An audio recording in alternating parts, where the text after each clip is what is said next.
Impact segment tonight, according to the Washington Post, some congressional Republicans are developing a plan to stop funding so that President Obama's executive order on immigration cannot be carried out.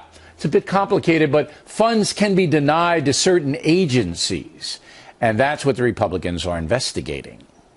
If Congress passed a funding bill that tied the president's hands on the immigration executive order, basically undid it or made it impossible to carry out, would the president veto such a bill? Yes. And if the president does veto such a bill, the government shuts down and chaos ensues. With us now here in New York City, Monica Crowley, and from Washington, Kirsten Powers.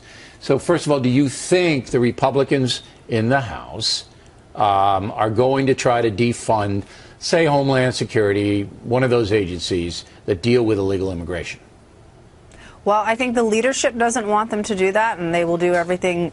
John Boehner will do everything he can, despite his public statements to the contrary, to make sure that doesn't happen. But we've seen it in the past. If there's a revolt and there's a way for them to do that, then maybe they will. But I think John Boehner is going to do everything he can to make sure that that does not happen. And how do you see it? I think John Boehner is going to do two things. Starting on Thursday, as early as Thursday, they could do an initial vote claiming that the executive branch does not have the constitutional authority to do what the president did last week. That's a symbolic vote, That is a symbolic vote, exactly. Okay. Then what he's planning is step two, which would be sort of a funding bill that's a hybrid between a continuing resolution on those immigration-related agencies only, as well as a massive omnibus funding bill to fund the rest of the government through September of 2015. All right, so they pass both, and President Obama vetoes it. So what good is it? Well, look, two things. Number one, if you separate them out, then he's going to be forced to veto strictly just the immigration. Sure, but he doesn't care. What does he care? Right. And what the Republicans are trying to do is say,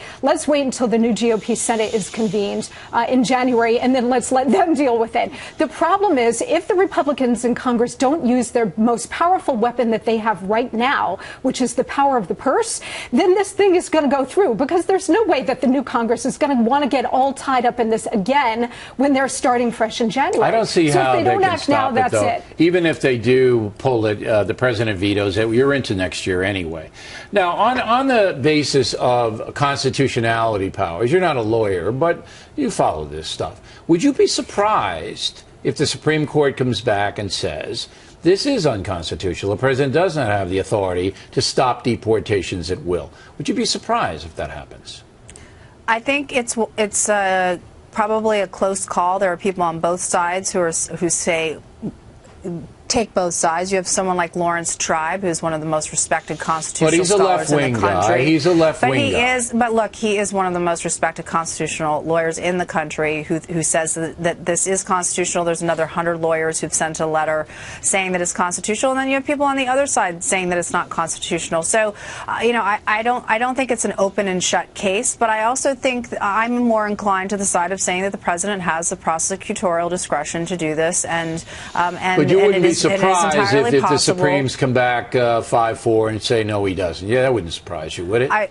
Nor would I be surprised if they came back and said that it was constitutional. All right, so you wouldn't be surprised either way. For you, this is really boring and really doesn't matter, and you'd prefer to talk about something else. Well, remember, the Supreme Court has slapped down this president on executive overreach on a number of issues, including recess appointments and some other things. So the Supreme Court is sort of, I'm betting they're going to say no. I'm betting they're going to say no. Here's the other problem, too, Bill. When you talk about the potential of a government shutdown, obviously the Republicans don't want that because we have such a corrupt media that writes it. Absolutely. They'll bring it right around. Republicans' fault all over again, so they don't want to go down that road.